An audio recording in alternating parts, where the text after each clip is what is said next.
In a world where appearances can deceive, one respected British Airways pilot hid a devastating secret. What began as a picture-perfect family life in Ascot unraveled into one of Britain's most haunting true crimes. Stay with us as we uncover the shocking truth behind the Joanna Simpson case. In the peaceful and elegant town of Ascot, known for its grand homes and the quiet charm of English countryside life, no one could have imagined that behind one of those polished doors, a storm was quietly brewing. The year was 2010, and at first glance, Robert Brown and Joanna Simpson seemed like any successful couple, educated, respected, and living comfortably with their two young children. To their neighbors, they were the image of stability. He, a British Airways pilot admired for his composure. She, a kind and gentle mother deeply devoted to her family. But beneath that surface of success and respectability, something dark had begun to take hold. A slow unraveling that no one noticed until it was too late. Robert Brown had spent years flying long-haul routes for British Airways. He was the kind of pilot passengers trusted instantly, calm, meticulous, precise.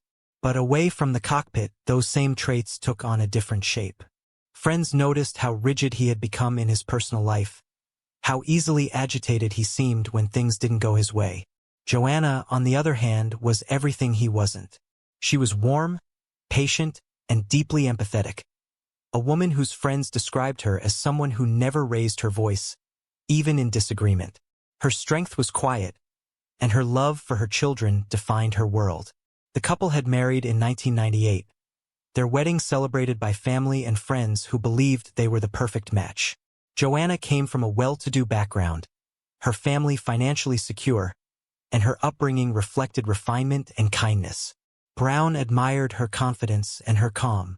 But as the years passed, the differences that once attracted them began to divide them. His demanding career kept him away for long stretches, while Joanna's world revolved around home and children. What should have been a balance of two worlds instead became a wall between them. By the mid-2000s, cracks in their marriage were visible. Friends recalled hearing Joanna speak about emotional strain, about feeling that she had to navigate around Robert's temper and unpredictable moods. Yet she remained committed, always hopeful that things would improve for the sake of their children. But when discussions about money began to dominate their lives, hope turned into tension. A prenuptial agreement signed years earlier, meant to protect Joanna's inherited wealth, became a point of deep resentment for Brown.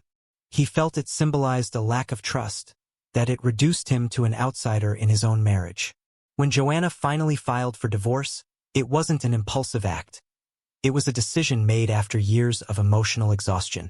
Even then, she handled it with care, determined to protect her children from conflict. Brown, however, saw the divorce as a personal betrayal. The once composed pilot became consumed by bitterness, convinced that the legal system, and Joanna herself, had wronged him. He began to fixate on the idea that he had been unfairly treated, that everyone around him was conspiring to strip away what he believed was rightfully his. Those closest to Joanna noticed subtle changes in her behavior during this time. She became more cautious, less trusting, as though she sensed that Robert's resentment was deepening. Yet she continued to co-parent as best she could, believing that civility would shield the children from harm. But Robert's thoughts had turned inward, building a dangerous narrative that painted him as a victim. His friends later said that his conversations often circled back to the divorce settlement, the house, the finances, his sense of injustice growing with every retelling. October 2010 began like any other autumn in Ascot. Trees turning gold, a chill settling into the air, families preparing for the holidays ahead. For Joanna, it was meant to be a new beginning. She was moving forward, creating stability for her children in their new life. For Brown, however, each passing day seemed to tighten the grip of resentment. He was still functioning outwardly, still the professional pilot, still polite to those around him, but inside, his anger had crystallized into something more dangerous. He began planning visits to Joanna's home under the pretext of seeing the children. At first, these visits seemed ordinary, but what Joanna couldn't have known was that Brown's visits had become reconnaissance. Moments to observe, to plan, and to control. Those who later examined the case would find that he had prepared for what he was about to do with disturbing precision. Somewhere in the days leading up to October 31st, he identified a location in Windsor Great Park, a remote wooded area not far from their home. There, under the cover of trees, he dug a shallow pit. No one knew it at the time, but it was the act of a man who had crossed from obsession into intent. On the morning of October 31st, Robert Brown appeared composed. To the outside world, there was nothing unusual about his demeanor. It was a Sunday, and he was due to collect the children from Joanna's home. Neighbors saw him drive by in his car, the same steady figure they had always known. Inside the house, Joanna prepared for another routine exchange, perhaps relieved that the arrangements for the children had settled into a pattern. What she didn't know was that Robert's calm exterior was masking an inner storm that had reached its breaking point. As he approached the familiar doorway, he carried with him the weight of years of resentment, a mixture of anger, pride, and despair. What happened inside that home would later be described as both shocking and tragic, not just because of the violence that followed, but because of how carefully it had been hidden behind ordinary moments. In the next room, their two children played, unaware that their lives were about to be changed forever. That day would leave a mark not only on one family but on an entire community that had always believed such horrors happened elsewhere. The tragedy at Ascot would expose how appearances can deceive, how behind the facade of normalcy, even those we think we know best can harbor the darkest of emotions. As evening fell over Windsor Great Park that day, no one yet knew that a mother's life had been taken, and a father's actions would soon shock the nation. The investigation that followed would reveal planning, premeditation, and the depths of emotional turmoil that had turned a respected pilot into a man at war with his own life. But for now, in that moment of stillness after chaos, only the silence remained. A silence that would soon be broken by the desperate search for Joanna Simpson. As the evening shadows lengthened over Ascot on that late October night, an unease began to settle. Joanna Simpson had not returned phone calls, and her absence was beginning to feel unusual. Friends and family knew her as someone responsible, someone who always put her children first. When she didn't respond to messages, concern turned into quiet alarm. Meanwhile, Robert Brown had gone back to his home, calm on the outside, yet inwardly carrying the weight of what he had done. That night, two worlds diverged, one filled with worry and disbelief, the other with a chilling calm that only made sense later. The following morning, Joanna's close friend tried to reach her again. Still no answer. Calls went straight to voicemail, and there was no sign of movement around her home. Joanna's mother, Diana Parks, began to fear the worst. She had long sensed that her daughter was under strain, though she could never have imagined it would end in tragedy. When police were contacted, they treated the case as a possible missing persons incident. But from the very beginning, officers noticed inconsistencies in Robert Brown's account. His demeanor was oddly composed, almost rehearsed, and when asked about the last time he saw Joanna, his responses lacked the emotional depth one might expect from a worried ex-husband. Detectives quickly pieced together a timeline. Brown had gone to Joanna's house on the afternoon of October 31st to collect the children. They later confirmed he left with them, but Joanna was never seen again after that visit. Her car was still parked at home, her belongings untouched. The officers decided to question Brown more closely, and as they examined his movements, troubling details emerged. His car had been spotted near Windsor Great Park, a vast wooded area he knew well. Investigators found this curious. Why would he be there on that day? When forensic teams began searching, they uncovered what appeared to be disturbed ground deep within the park. It was there that the truth began to unfold. Beneath the earth, wrapped carefully, they found what they feared most. The discovery confirmed everyone's worst nightmare. Joanna Simpson had been killed and buried. The controlled composure that Brown had maintained in public began to fracture under police questioning. He admitted to causing Joanna's death but insisted he had not intended to. He described himself as overwhelmed, suffering from severe emotional distress, claiming that years of stress and humiliation had driven him to a breaking point. The news spread quickly through Ascot and beyond. A respected pilot, a man trusted with hundreds of lives in the sky, had committed an unthinkable act within the walls of his own home. The British media covered the story with astonishment, struggling to reconcile the image of the professional captain with the man who had taken the life of his wife. Neighbors who had once waved to Brown now spoke in disbelief. Some described him as distant but polite. Others admitted they had sensed something simmering beneath his reserved exterior. Yet no one had ever imagined violence. Joanna's family was left shattered. Her mother Diana, already in her later years, found herself thrust into a world of legal proceedings, public statements, and unbearable grief. She vowed to seek justice for her daughter and to protect her grandchildren from the shadow of what had happened. For Diana, Joanna was more than a daughter. She was a light in the family, someone whose kindness and quiet strength had held everyone together. The loss was indescribable. As the case moved to court, the proceedings attracted nationwide attention. Reporters gathered outside Reading Crown Court, where Robert Brown faced charges of murder. Inside, the atmosphere was tense. The prosecution presented evidence suggesting careful planning. The grave dug days before, the timing of his visit, and the control with which he carried out his actions. They argued that this was not the work of a man who had lost control but of someone who had decided to exact punishment. The defense, however, painted a different picture. They described a man overwhelmed by pressure, financial strain, emotional exhaustion, and the breakdown of his marriage. Expert witnesses spoke of stress disorders, depression, and a possible mental abnormality that clouded his judgment. Brown's lawyers argued that he had acted in a state of diminished responsibility, unable to fully comprehend or control his behavior. They emphasized his previously spotless career, his dedication as a father, and his struggle to cope with what he believed was an unjust divorce settlement. Throughout the trial, Joanna's family sat in silent grief, listening to every word. For them, the details of the case were unbearable, yet they knew they had to endure it for her sake. The image of Robert Brown, once seen as a man of discipline and control, now stood in stark contrast to the evidence being presented. He appeared subdued in court, occasionally glancing downward, rarely showing emotion. When the verdict finally came, it left many with mixed feelings. The jury accepted the defense's argument of diminished responsibility. Brown was convicted not of murder, but of manslaughter. The decision stunned Joanna's loved ones and sparked national debate. How could someone who had prepared so carefully, who had acted with such deliberation, be judged as partially blameless? For the family, it felt like a second injustice.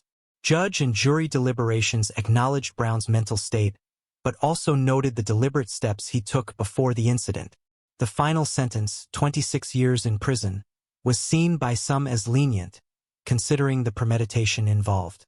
But the law, constrained by definitions of mental responsibility, rendered its judgment within those limits. For the Simpson family, however, no sentence could ever balance the loss. In the months following the trial, public attention turned toward broader questions. How had such a tragedy unfolded without warning? Were there missed signs, opportunities to prevent it?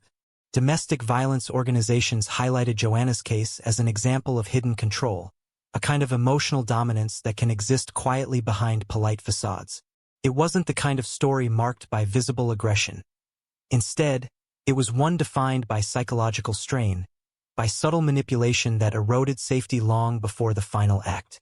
As time passed, Diana Parks became an unexpected voice for justice reform.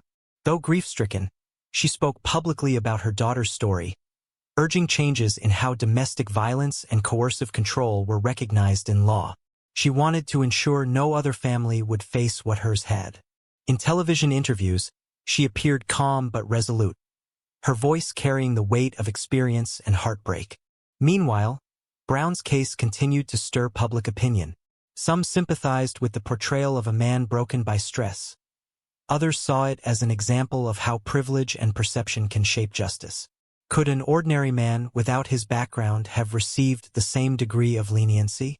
The debate echoed across headlines, talk shows, and dinner tables. By the time 2012 arrived, the trial was over, but the ripples of its impact were far from settled. Joanna's name became symbolic of resilience and remembrance, a reminder that even in the most tranquil homes, silence can hide unimaginable turmoil. Her friends organized charitable efforts in her name, supporting victims of domestic abuse. Each year, gatherings in her memory emphasized not the tragedy itself, but the love she had shared and the courage her mother continued to display. And somewhere, behind prison walls, Robert Brown began serving his sentence. To the world outside, he remained a mystery, a man whose life of discipline and structure had collapsed into irreversible consequence. But to Joanna's family, his story was no longer one of fascination. It was a lesson in how control, pride, and resentment can consume even the most accomplished lives. Years passed, but for those who loved Joanna Simpson, time did not soften the loss. It only deepened the understanding of how profoundly one act of violence could reshape so many lives. Her mother, Diana Parks, had once imagined growing old surrounded by her daughter and grandchildren, sharing quiet afternoons, celebrations, and milestones. Instead, she found herself stepping into an unchosen role, an advocate, a voice for justice that would not fade with the news cycle.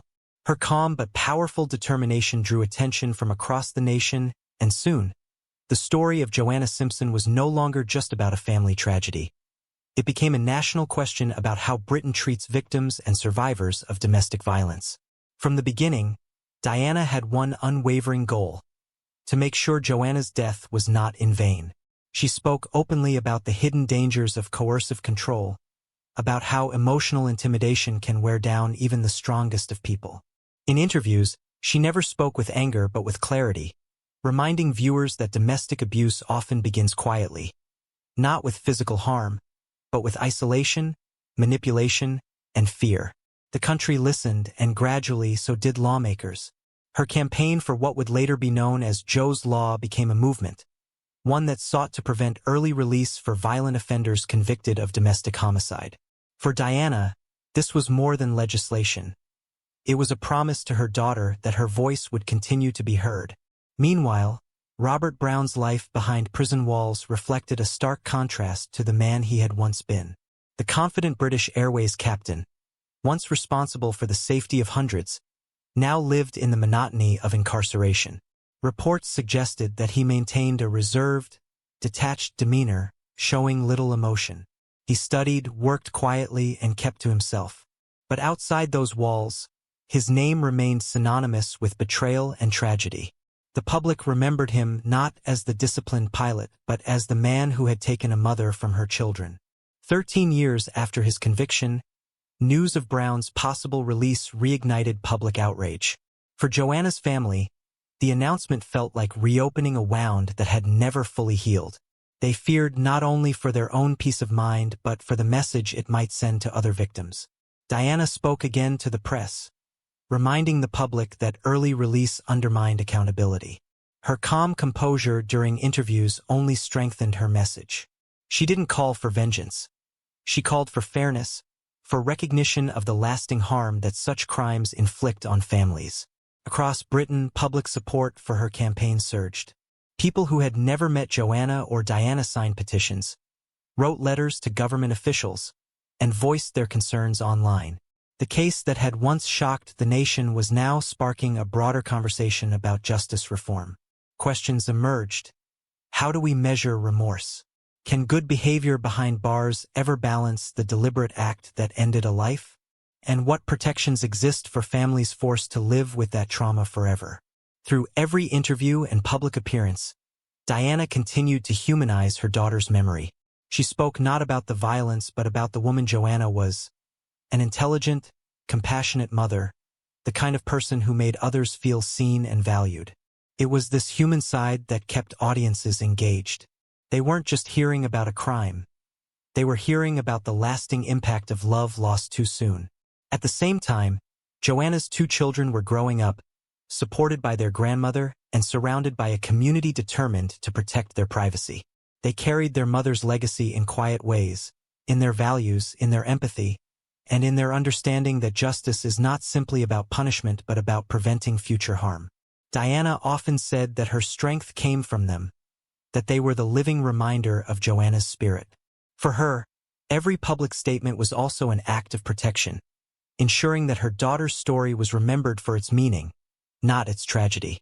As the years unfolded, Joe's law gained traction in Parliament. Lawmakers began reviewing cases similar to Brown's, recognizing patterns of early release that caused distress to victims' families. The campaign called for new assessments of offenders convicted of domestic homicide before parole could be granted. Though the legal process was slow, Diana's persistence kept the issue alive. She met with government officials, participated in public consultations, and worked closely with advocacy groups. Her approach was steady and professional. She never allowed emotion to cloud her purpose, even as she carried unimaginable pain. Media outlets revisited the case each time there was progress on the legislation, framing it as a story of resilience and reform. Documentaries, articles, and interviews re-examined the events of 2010 not to sensationalize them, but to understand how something so devastating could happen within a family that seemed so ordinary. The tone had shifted from shock to reflection, emphasizing the importance of recognizing early warning signs in relationships and offering better support systems for those at risk. For many viewers, Joanna's story became a mirror, prompting them to think about the unseen struggles behind closed doors. It reminded audiences that control and intimidation are not always visible, and that silence often hides suffering. These realizations began influencing community awareness programs and support initiatives across the UK. Schools, workplaces, and charities began using Joanna's case as a teaching example of the importance of early intervention. By 2023, when Robert Brown was released after serving half his sentence, the reaction across the country was one of disbelief and sadness. For Joanna's family, it was not about anger, it was about principle. Diana once again stood before cameras, composed but firm, expressing that while the legal system had followed its process, it had failed to deliver lasting justice. Her dignity throughout these moments drew widespread respect. She was no longer just a grieving mother. She had become a national figure in the fight for victims' rights. As public pressure grew, government officials revisited parole policies for violent offenders, acknowledging the flaws that Joanna's case had exposed. It was through that ongoing advocacy that the foundation for Joe's Law took final shape, a legislative effort to ensure that no one convicted of killing a partner could walk free without thorough and independent review. It was a step forward, one that Diana believed would help other families avoid the pain hers endured. Even after the law gained momentum, Diana continued to speak at events, often describing her daughter's love for life, the laughter that once filled their home, the kindness that defined her relationships, and the courage she showed even during her most difficult days. She reminded audiences that behind every statistic is a person, and behind every policy debate is a family trying to heal. Her words carried the quiet authority of someone who had lived through what most people could barely imagine. In the end, the story of Robert Brown and Joanna Simpson was not just about a crime. It was about transformation. It was about how one family, through unimaginable loss, managed to turn pain into purpose. It was about a mother's unyielding strength, a community's compassion, and a country's growing understanding of how emotional abuse and control can escalate into tragedy. Today, when people remember Joanna Simpson, they remember not the crime itself but the light she brought to those around her, and the powerful change her legacy inspired. Diana's campaign reshaped how Britain thinks about justice, proving that even in the aftermath of heartbreak, courage and advocacy can lead to lasting reform. The silence that once followed that terrible night in Ascot has been replaced by voices determined to protect others. And in those voices, Joanna's memory continues to live, gentle, steadfast, and unforgotten. In a quiet English town, a respected pilot's perfect life hid a chilling secret. When a routine drive turned deadly, what seemed like a tragic accident revealed a carefully planned act of betrayal. This is the haunting true story of Ian and Sally Lawrence, a tale of obsession, control, and devastating consequences. In the peaceful English city of Leicester, the lives of Ian and Sally Lawrence appeared almost picture-perfect. From the outside, they were a couple many admired, a respectable middle-class family living in a quiet neighborhood, raising two children, and enjoying the kind of life that reflected years of hard work and stability. Ian Lawrence, a 53-year-old former commercial airline pilot, had spent decades in the skies, earning a reputation for professionalism and calm precision. His wife, Sally, 47, was a dedicated teaching assistant at a local school, loved by her students and colleagues alike for her patience, warmth, and gentle humor. To their neighbors, they seemed like the model of a steady, enduring marriage. But behind that facade, the Lawrences' home had become a place of growing distance and emotional strain, a tension that would eventually spiral into a tragedy no one could have imagined. The cracks had been forming slowly over the years. Ian's career had kept him away for long stretches, and when he was home, friends would later describe him as increasingly withdrawn, controlling, and sometimes cold. Sally, on the other hand, remained sociable and optimistic, often the one making excuses for her husband's moods. She poured her energy into her children and her work, always maintaining the appearance of a content life. But those closest to her sensed that things were not as perfect as they seemed. Quietly, she had begun to confide in friends that she no longer felt loved, that she felt trapped in a relationship that had lost its warmth. By early 2012, Sally's patience had run thin. After more than a decade of marriage, she decided to start anew. The decision to pursue divorce was not one she made lightly, but she believed it was the only way to regain peace. To friends, she confided that she was ready to move on, to find independence and happiness beyond a marriage that had become suffocating. But Ian could not accept it. To him, the thought of losing Sally was unbearable, not out of love in its purest sense, but from a deep-seated fear of rejection and loss of control. Those who knew Ian described a man who prided himself on discipline, order, and image. The notion that his wife might leave him, start over, and live freely without him was something he could not reconcile with his sense of pride. Their home, once a shared space of love and laughter, turned into a battlefield of quiet tension.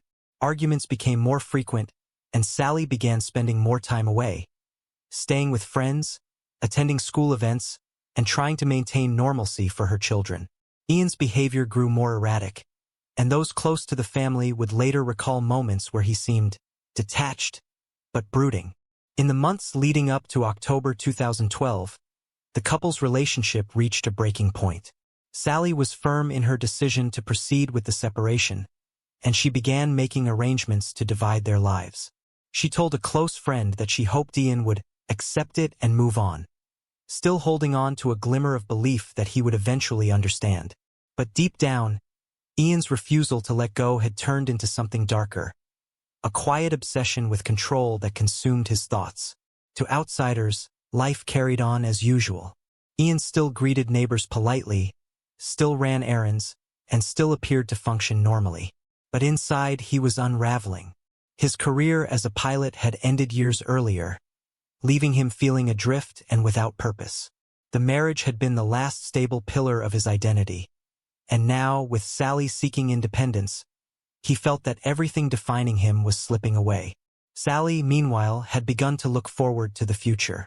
She was reconnecting with friends, focusing on her job, and thinking about new beginnings. Those who spoke to her in the weeks before the incident recalled how she seemed lighter, more hopeful, almost as if she was rediscovering herself.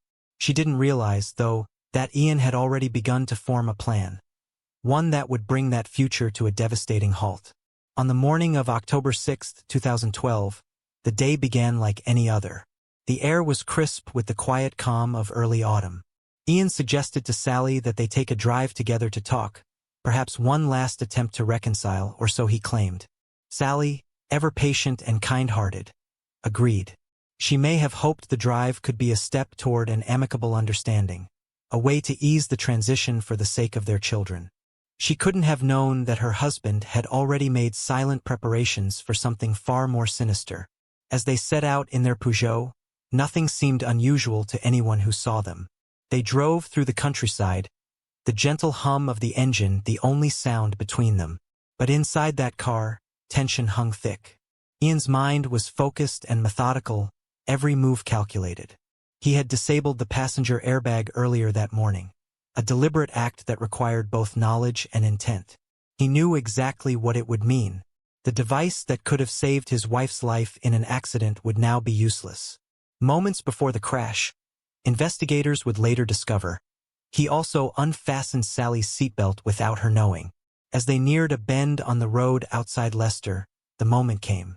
The car suddenly veered off course, colliding violently with a tree. The impact was catastrophic. To anyone arriving at the scene, it looked like a tragic accident. A split second of lost control, an unfortunate twist of fate. Sally Lawrence, the kind and gentle woman who had spent her life helping others, died instantly. Ian somehow survived with only minor injuries. When emergency crews arrived, Ian appeared dazed and shaken, insisting that it had all happened too fast, that he had lost control of the car. His voice trembled as he spoke to the police, telling them how much he loved his wife, how devastated he was. The scene was heartbreaking. A husband mourning at the wreckage of what looked like a terrible accident. Friends and family rushed to console him, believing his grief was genuine. But even as the investigation began, something about the details didn't sit right with the crash experts who examined the site. The damage pattern on the vehicle, the lack of skid marks, the precise angle of the steering, none of it seemed to align with Ian's account. There had been no attempt to brake before impact, and the airbag on the passenger side had failed to deploy. To seasoned investigators, these weren't coincidences. They were red flags. What they didn't yet know was that the tragedy they were looking at was no accident. It was the calculated result of a husband's desperate attempt to control the outcome of a life unraveling before him. The days following the crash were filled with sorrow and confusion. Ian Lawrence, though physically unharmed, began playing the role of the grieving widower, attending to arrangements, receiving condolences, and maintaining his story. But behind the calm exterior, detectives were already beginning to connect the dots. The road to truth, though painstaking, had begun, and soon, the secrets hidden within that car would expose a horrifying plan years in the making. In the days following the crash, the small community of Leicester was still reeling from the sudden loss of Sally Lawrence. Newspapers carried headlines about the fatal car accident that had claimed the life of a well-loved teaching assistant. To the outside world, it was an unimaginable tragedy. A loving wife and mother taken too soon. A husband left behind to grieve what everyone believed to be a freak accident. Friends brought flowers, colleagues shared memories of Sally's kindness, and neighbors spoke softly about how unfair life could be. Through it all, Ian Lawrence stood at the center, quiet and somber, seemingly crushed by grief. But as investigators began piecing together the facts, the image of a heartbroken husband began to crumble. What they uncovered would transform what appeared to be an accident into one of the most shocking and coldly calculated crimes Leicester had ever seen. In every serious car accident, a detailed forensic examination is routine. Investigators from the crash unit began their work immediately, documenting every mark, every detail of the wreckage. At first glance, the scene looked simple. A car had left the road and collided with a tree. But something about the damage pattern caught an officer's attention. The impact had been direct and forceful, yet there were no skid marks on the road. No sign that the driver had tried to brake or swerve to avoid the collision. That detail alone raised questions. An experienced driver like Ian, a man who had spent years as a pilot trained to respond calmly under pressure, would almost instinctively take evasive action. Why hadn't he? The more they looked, the more the inconsistencies grew. The car's data recorder, a small device that captured vehicle information, showed that the steering had turned sharply without any braking input. The passenger airbag had failed to deploy, but when the team inspected the system, they discovered something far more disturbing. The airbag had been deliberately disconnected. It wasn't a malfunction. It had been tampered with. When officers brought these findings to their superiors, the tone of the investigation changed. What had begun as a tragic accident was now a potential crime scene. The car was impounded for further forensic analysis, and detectives began reviewing Ian Lawrence's background, his marriage, and the circumstances leading up to the crash. It didn't take long for a clearer picture to emerge, a picture of a relationship in deep trouble. Friends of the couple were interviewed, and their testimonies painted a painful portrait. Sally had been open with close friends about her intention to divorce. She had confided that the marriage had become tense and that Ian had grown controlling. One friend recalled that just weeks before her death, Sally had said she felt like she was living with a stranger. Another mentioned how Sally seemed torn between compassion and fear. She didn't want to hurt Ian, but she couldn't go on in the marriage. Those who knew Ian described him as intelligent but prideful, a man who needed control in every aspect of his life. The idea of losing his wife, of watching her walk away, seemed unbearable to him. Detectives also learned that Ian had been struggling financially and emotionally since leaving his position as a pilot. He'd been living on savings, trying to find stability, while Sally's growing independence made him feel increasingly irrelevant. In his mind, the marriage was the last thing holding his world together. And when Sally decided to leave, something inside him snapped. Within 2 weeks of the crash, police requested a formal interview with Ian. Sitting across from detectives, he appeared calm, composed, even cooperative. He described the crash in detail, claiming he'd simply lost control of the car after being momentarily distracted. He spoke with emotion when mentioning his wife, calling her the love of my life, and insisting that he would never harm her. Yet detectives noted something peculiar. His grief seemed measured, his responses rehearsed. As investigators pressed him about the airbag system, his demeanor shifted slightly. He said he had no idea it was disabled and insisted he'd never tampered with the car. But when questioned about the lack of braking and the missing seatbelt latch, he grew defensive, suggesting that the chaos of the crash had caused confusion in the data. The detectives remained polite, but they knew the evidence was stacking up against him. Back at the forensic lab, a breakthrough came when experts found traces of tool marks on the airbag wiring panel. It was undeniable proof that someone had manually interfered with the mechanism before the crash. That finding, combined with the discovery that Sally's seatbelt had been deliberately unclipped, led police to a chilling conclusion. This was not an accident. It was an intentional act.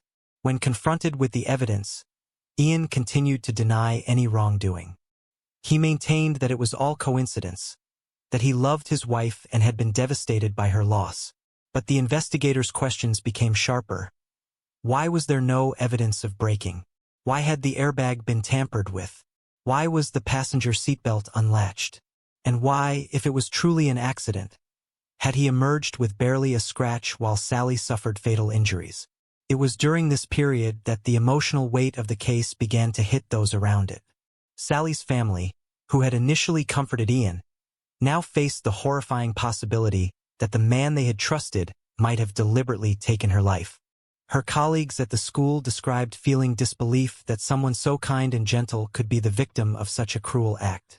The story began to spread through Leicester, and the once respected pilot who had been seen as a grieving husband now faced whispers and suspicion. By early 2013, police had gathered enough evidence to move forward. Ian Lawrence was arrested and formally charged with murder. The community that had once pitted him now watched in shock as he was led away in handcuffs. The courtroom would soon become the stage where every hidden detail of his plan would be revealed. During the trial, the prosecution laid out their case meticulously. They presented expert witnesses who explained the mechanical evidence, the disabled airbag, the lack of braking, the deliberate steering maneuver. They showed that Ian had the technical knowledge and skill to plan such an act with precision. The motive, they argued, was rooted in control and pride. He could not accept losing his wife or facing the humiliation of a divorce. The prosecutor described him as a man who saw his wife's independence as a threat to his identity, and who chose to end her life rather than let her walk away. As the trial continued, the defense tried to portray Ian as a heartbroken man who had made a tragic mistake. They argued that the crash was an accident and that the tampering could have been old damage or unrelated. But the evidence was overwhelming. The jury listened intently as expert after expert explained how each detail pointed to a deliberate act. Throughout the proceedings, Ian sat quietly, showing little emotion. At times, he closed his eyes as evidence was read aloud, occasionally shaking his head. But when the prosecution displayed photographs from the crash site, the courtroom fell silent. The contrast between the calculated preparation and the violent outcome was undeniable. By the end of the trial, the truth was clear. Ian Lawrence, the former pilot who had once been trusted with passengers' lives, had used that same precision and planning to end his wife's. It wasn't a moment of madness or a spontaneous act. It was methodical, deliberate, and heartless. The verdict, when it came, left no room for doubt. The jury found him guilty of murder. As the judge delivered his sentencing remarks, he described Ian's actions as a cold, calculated killing carried out under the guise of misfortune. The courtroom remained still as the sentence was read. Life imprisonment with a minimum of 20 years before parole. The story that had begun as a supposed accident had now revealed itself as a tragic tale of control, obsession, and the devastating consequences of pride. But for Sally's family, the verdict, though just, could never replace what had been lost. When the verdict was announced, a heavy silence filled the courtroom. The words "guilty of murder" seemed to hang in the air, echoing through the lives of everyone connected to the case. Ian Lawrence, once seen as a proud professional and family man, stood motionless as the reality of his sentence sank in. The man who had once commanded aircraft thousands of feet above the ground was now facing the rest of his life behind bars. For those who had loved Sally, the judgment brought a measure of justice, but not relief. Nothing could undo what had happened on that quiet road in Leicester, and no amount of punishment could bring her back. The court's decision marked the end of the legal battle, but for the families left behind, it was only the beginning of a long and painful process of healing.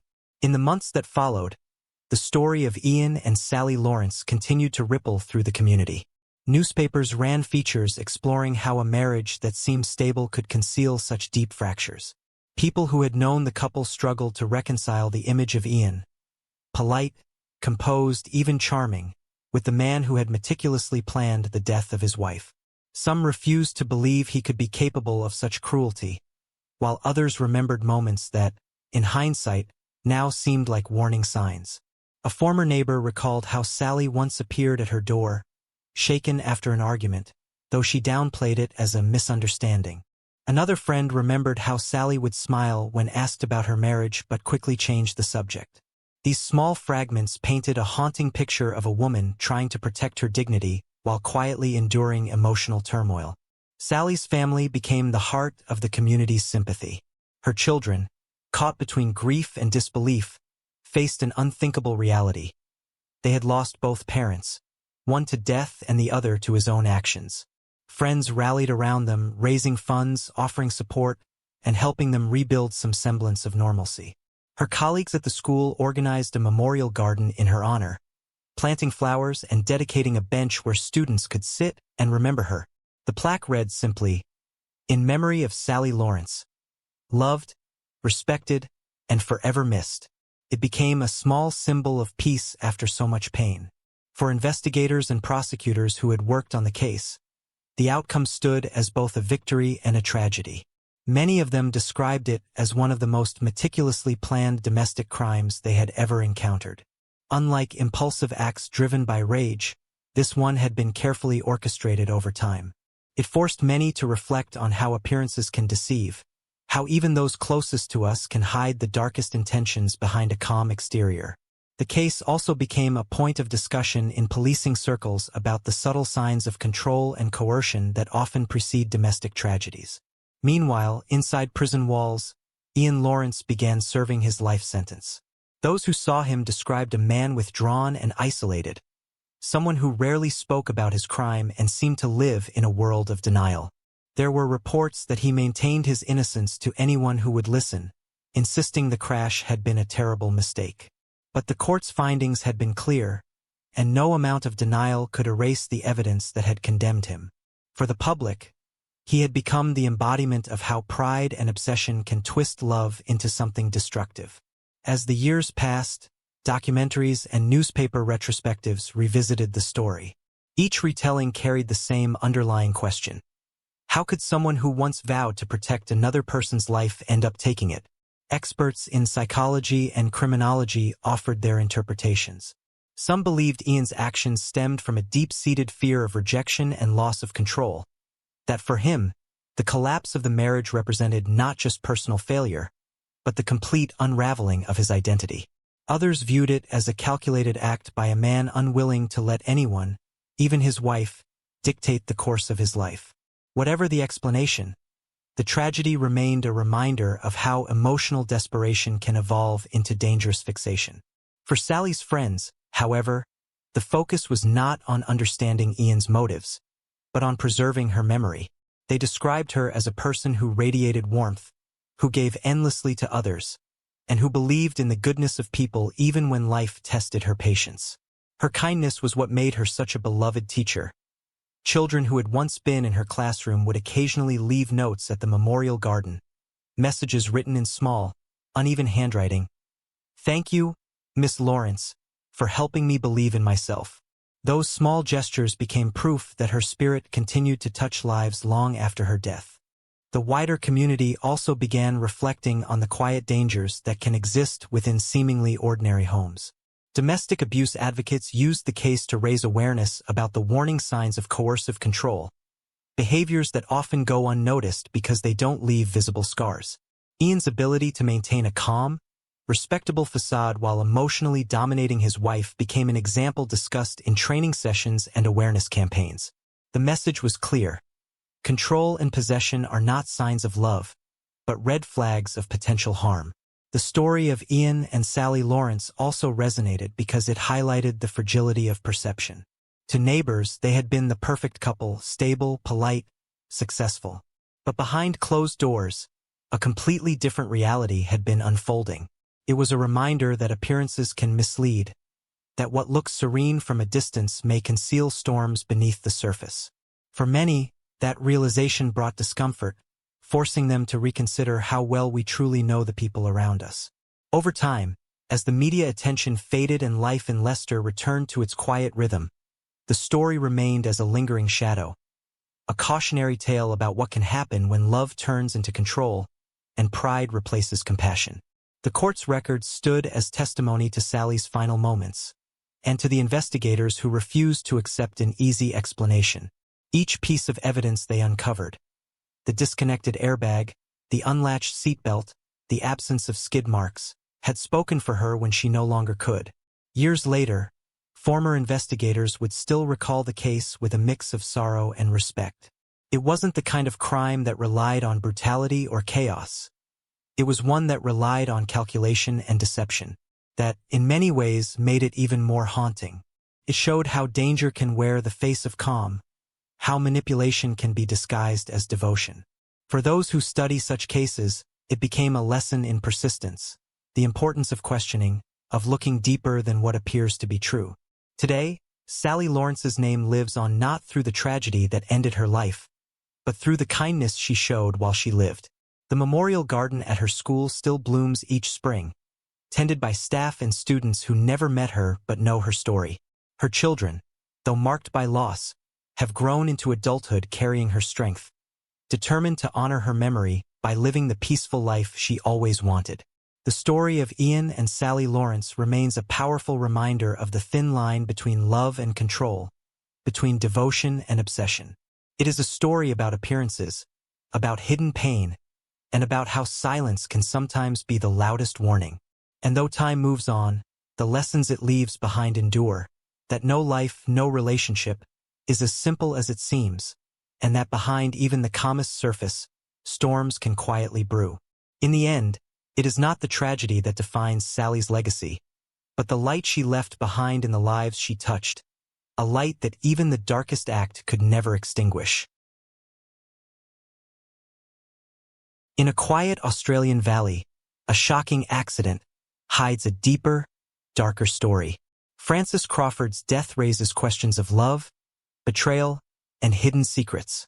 As investigators uncover inconsistencies and staged evidence, the truth behind the tragedy emerges. A gripping tale of deception, suspense, and the shocking reality behind appearances. On the morning of July 30th, 2024, the serene Upper Lockyer Valley in Queensland, Australia, awoke to a shocking discovery. Frances Elizabeth Crawford, a woman known for her social engagement and vibrant personality, was found dead under circumstances that initially seemed tragically accidental. The scene suggested a bizarre ride-on lawnmower accident, a claim that seemed almost surreal given the prominence of the individuals involved.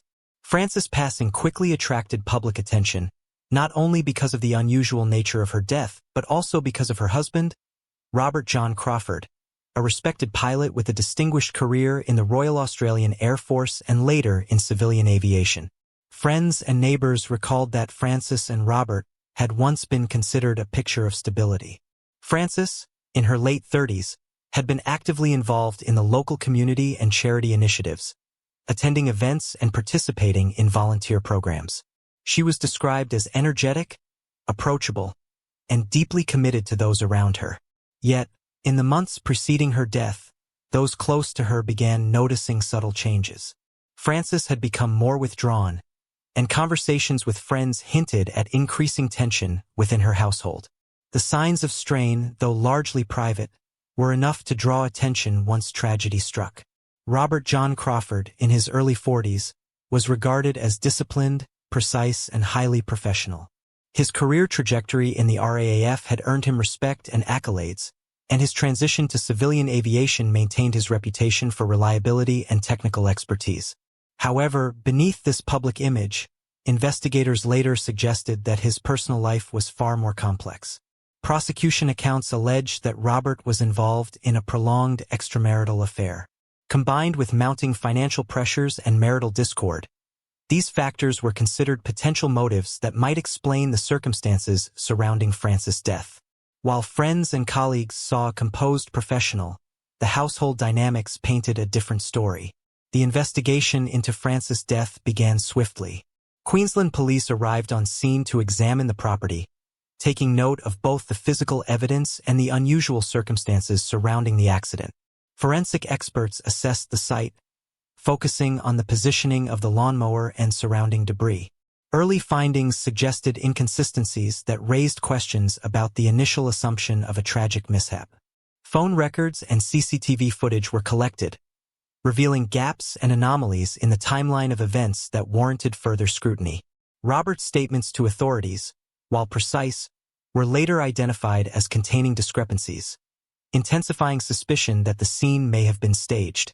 As investigators delved deeper, the roles of supporting characters in this story became increasingly clear. Forensic specialists meticulously documented the scene, noting evidence that pointed to deliberate manipulation rather than an unintended accident. Officers and detectives from Queensland Police worked tirelessly, cross-referencing witness statements, electronic data, and physical traces. Friends and relatives of the Crawfords were interviewed extensively, offering insights into the couple's strained relationship. Several neighbors recalled unusual activity around the property in the days leading up to the incident, including the presence of unfamiliar vehicles and increased tension during interactions with Robert. These observations, while seemingly minor, contributed to a larger picture of the domestic dynamics that may have led to tragedy. Media attention played a significant role in shaping public understanding of the case. Outlets such as The Queenslander, The Nightly, and ABC reported extensively, balancing the sensitivity of the situation with the public's demand for information. Coverage highlighted both the human aspects of the tragedy and the procedural investigation, ensuring that audiences were informed about the steps being taken to uncover the truth. The story of Frances and Robert Crawford quickly became a subject of national interest, in part due to the unusual nature of the death, the prominence of the individuals involved, and the emerging narrative of domestic tension and potential premeditation. Behind the public accounts, a more complex narrative was unfolding. Interviews with friends revealed that Frances had discussed the possibility of separation, a decision that may have added strain to her marriage. Observers noted a growing distance between the couple, marked by fewer shared social appearances and increasingly private personal matters. These details, seemingly mundane, became central to understanding the broader context of the investigation. The combination of marital stress, financial challenges, and alleged extramarital involvement formed a backdrop against which the tragic incident occurred, giving investigators potential leads to follow. As authorities continued their work, Robert Crawford's reputation as a disciplined professional contrasted sharply with the allegations emerging from the investigation. The disparity between his public image and the private realities of his household became a focal point for the media and investigators alike. Experts emphasized that appearances could be deceiving and that the seemingly routine accident may, in fact, have concealed a calculated act. The methodical collection of evidence, alongside interviews with those closest to the Crawfords, began to illuminate a narrative that suggested careful planning and manipulation. By the time charges were filed in October 2024, the community was already grappling with the gravity of the situation. Robert John Crawford was formally charged with the murder of his wife, a development that intensified both public interest and media scrutiny. While the legal process remained in its early stages, the combination of forensic evidence, witness testimony, and investigative diligence had established a foundation for the prosecution's case. Observers noted that the unfolding drama highlighted broader societal themes, including the hidden complexities of domestic life, the pressures of maintaining public personas, and the role of meticulous investigative work in uncovering truth. Part 1 concludes as the investigation into Frances' death reaches a critical point, setting the stage for an in-depth examination of the events leading up to her passing, the detailed evidence gathered by authorities, and the personal dynamics that may have contributed to this tragedy. The Crawford case stands as a reminder that even in quiet communities, hidden tensions and undisclosed actions can culminate in events that captivate public attention and challenge assumptions about normalcy and safety. As the investigation into Frances Elizabeth Crawford's death progressed, authorities began to piece together a timeline that revealed both the fragility and complexity of her domestic life. The initial portrayal of the incident as a bizarre lawnmower accident began to unravel under the scrutiny of Queensland police and forensic experts. Detailed examinations of the scene uncovered subtle anomalies that suggested deliberate manipulation. The positioning of the lawnmower, tire tracks, and the alignment of objects around the area did not align with the mechanics of a routine accident. Forensic teams noted inconsistencies that indicated the scene may have been staged to mask the true circumstances of Frances' death.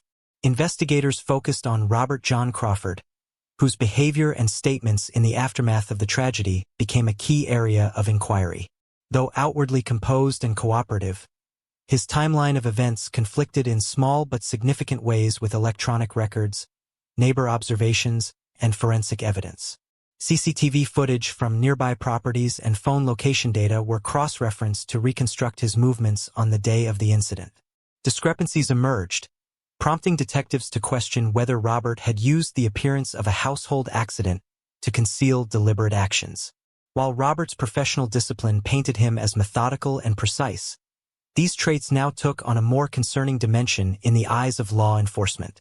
Friends and relatives of the Crawfords offered crucial insights into the relationship dynamics between Robert and Frances. Interviews revealed that Frances had grown increasingly distant in the months prior to her death.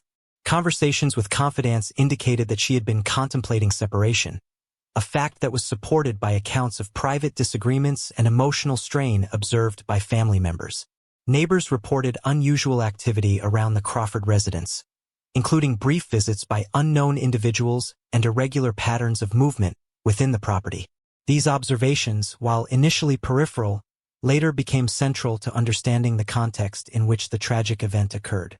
Financial pressures were another dimension of the investigation. Evidence suggested that the Crawfords' household faced challenges that had begun to strain their previously stable life. Combined with allegations of an extramarital affair involving Robert, these factors provided a backdrop that investigators considered relevant in assessing potential motives. Prosecutors have argued that the convergence of personal, financial, and relational stress may have contributed to the circumstances surrounding Frances' death, presenting a compelling narrative for further judicial examination. Forensic analysis extended beyond the immediate accident scene. Experts scrutinized digital records, including emails, messages, and phone call logs, to determine patterns that could reveal premeditation or deception. Small inconsistencies in Robert's accounts were cross-checked with timestamps, and these minor contradictions became pivotal in constructing a narrative that diverged sharply from the initial assumption of an accident. Investigators also examined the trajectory of the lawnmower and surrounding marks to determine whether the sequence of events matched Robert's description. Findings suggested manipulation that was subtle but intentional, reinforcing suspicions that the death was not accidental. Media coverage continued to play a dual role in documenting and shaping public perception. Outlets such as ABC, The Queenslander, and The Nightly maintained a careful balance, reporting both the procedural developments and the human aspects of the tragedy. Profiles of Frances emphasized her social contributions, charitable work, and involvement in the community, highlighting the stark contrast between her public life and the private challenges she faced. Reports on Robert focused on his professional achievements and the growing scrutiny of his personal actions, creating a nuanced portrayal that underlined the complexities of the case. The early stages of the investigation also revealed tensions between the desire for justice and the community's need for closure. Friends of Frances expressed shock and disbelief, struggling to reconcile the woman they knew with the circumstances surrounding her death. The contrast between the ordinary, peaceful nature of the Upper Lockyer Valley and the severity of the allegations created a heightened sense of concern among residents. Authorities emphasized that the collection of evidence, careful documentation, and adherence to procedural rigor were essential to ensuring that the investigation would withstand judicial scrutiny. Robert's professional and personal persona continued to attract attention. His military background, characterized by discipline and attention to detail, now intersected with the narrative of alleged deception and premeditation. Investigators noted that his understanding of procedure and timing could have enabled the careful staging of the scene, a factor that further complicated the case. While colleagues in aviation and military circles expressed surprise, law enforcement viewed these skills through the lens of potential manipulation, highlighting the tension between public image and private actions. In parallel, the judicial process began to take shape. By October 2024, formal charges had been laid against Robert John Crawford for the murder of his wife. While the court had yet to examine the full breadth of evidence, the filing of charges underscored the seriousness of the allegations and the depth of investigation undertaken by authorities. Legal experts noted that the combination of forensic findings, witness testimony, and behavioral analysis provided a foundation for the prosecution, though the path to conviction remained complex and uncertain. Part 2 closes on the emerging understanding that Frances' death, initially perceived as an unfortunate accident, was entwined with layers of relational tension, financial strain, and alleged deception.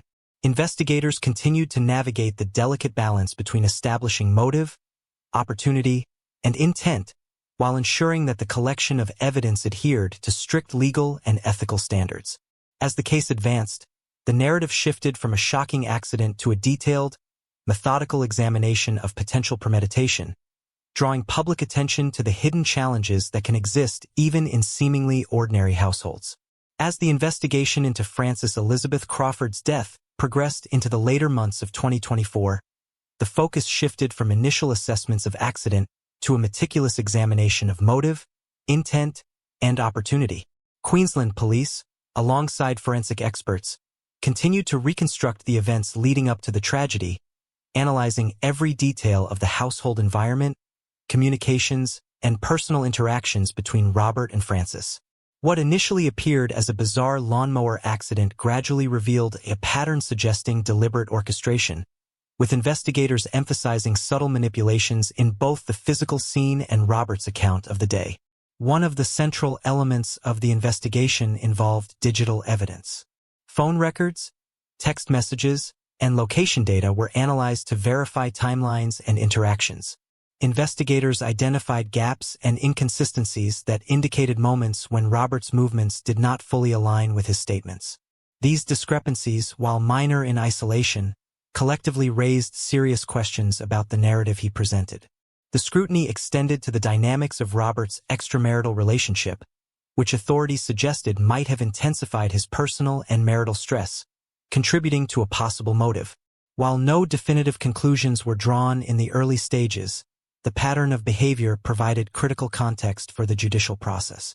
Friends and relatives continued to offer insights that highlighted the increasingly strained relationship between Frances and Robert. Those closest to Frances described her as a woman who had been considering separation, yet hesitant due to familial and financial concerns.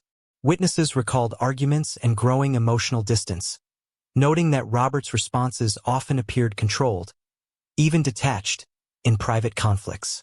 Neighbors reported unusual activity around the Crawford property in the days leading up to the fatal incident, including irregular comings and goings and heightened tension during conversations. These observations, combined with forensic analysis, helped investigators construct a clearer picture of the domestic environment and its potential influence on the events that unfolded. Financial pressures were another significant aspect of the case. Evidence suggested that the couple had faced increasing stress related to household finances, contributing to emotional strain and potential conflict. Investigators posited that these pressures, when combined with the complexities of marital discord and alleged extramarital involvement, created a context in which tension could escalate. Prosecutors have suggested that this combination of factors may have provided motivation for actions intended to prevent separation or conceal personal decisions, underscoring the broader challenges that can exist beneath seemingly stable domestic lives. Forensic examination remained a cornerstone of the investigation. Specialists meticulously documented evidence from the lawnmower scene, assessing the plausibility of the accident narrative. Detailed analyses of tire tracks, object placement, and physical evidence indicated inconsistencies with the claimed sequence of events. Investigators also examined potential indicators of premeditation, including the timing of communications, patterns of movement, and any deliberate efforts to stage the scene. While the evidence required careful interpretation, the cumulative findings supported the hypothesis that Francis' death was not a simple accident, prompting prosecutors to pursue charges of intentional harm. Media coverage continued to play a role in shaping public understanding. Outlets including ABC, The Queenslander, and the nightly maintained ongoing reporting, balancing sensitivity with thoroughness. Public interest remained high due to the unusual nature of the incident, the prominence of those involved, and the emerging narrative of marital and financial strain. Coverage highlighted Francis' community involvement and charitable work, contrasting her vibrant public persona with the hidden complexities of her personal life. Robert's professional background, including his disciplined career in the Royal Australian Air Force and civilian aviation, was repeatedly noted, illustrating the stark contrast between professional composure and alleged private deception. As legal proceedings commenced, Robert John Crawford faced formal charges of murder. The early stages of the judicial process emphasized the careful collection and presentation of evidence, ensuring that both prosecution and defense had the opportunity to analyze and interpret the findings. Experts noted that the strength of the case rested on the combination of forensic data, digital records, and witness testimony. Each element contributed to the narrative that investigators were building, a narrative that questioned the initial portrayal of the death as an accident and suggested the possibility of deliberate orchestration. The case also underscored broader societal themes. It highlighted the potential disconnect between public perception and private reality, demonstrating how appearances can mask underlying tension. Francis' death revealed that domestic challenges, when left unaddressed, can escalate into situations with serious and sometimes tragic consequences. The Crawford investigation offered a window into the complex interplay of relationship dynamics, personal stressors, and behavioral patterns that investigators must consider when reconstructing events. Community reaction remained one of shock and contemplation. Residents of Upper Lockyer Valley struggled to reconcile the idyllic appearance of their surroundings with the gravity of the events that had occurred. Friends and colleagues of Francis emphasized her warmth, social engagement, and dedication to others, reinforcing the sense of loss and the impact of her death on the broader community. At the same time, Robert's colleagues reflected on his professional achievements, expressing surprise at the allegations and the unfolding investigation. The juxtaposition of public persona and private circumstances became a defining element of the narrative, illustrating the challenge of understanding human behavior fully from external observation. By late 2024, the Crawford case had firmly established itself as a high-profile legal matter, drawing attention to both the investigative process and the complexities of human relationships. Authorities continued to follow procedural rigor, documenting evidence and reconstructing the sequence of events with care. The combination of forensic expertise, digital analysis, and witness testimony remained central to the ongoing effort to ensure that justice would be pursued based on facts and substantiated findings. In conclusion, The story of Frances Elizabeth Crawford and Robert John Crawford stands as a compelling and sobering account of domestic tension, financial strain, and investigative diligence. What began as an apparently unusual accident revealed layers of complexity that demanded careful attention and methodical examination. The case illustrates the importance of forensic science, meticulous investigation, and thorough judicial review in uncovering truth, while also highlighting the hidden dimensions of private life that can dramatically influence public events. The Crawford investigation continues to resonate, offering both a cautionary tale and a reminder that the realities of human relationships can be far more intricate than they initially appear.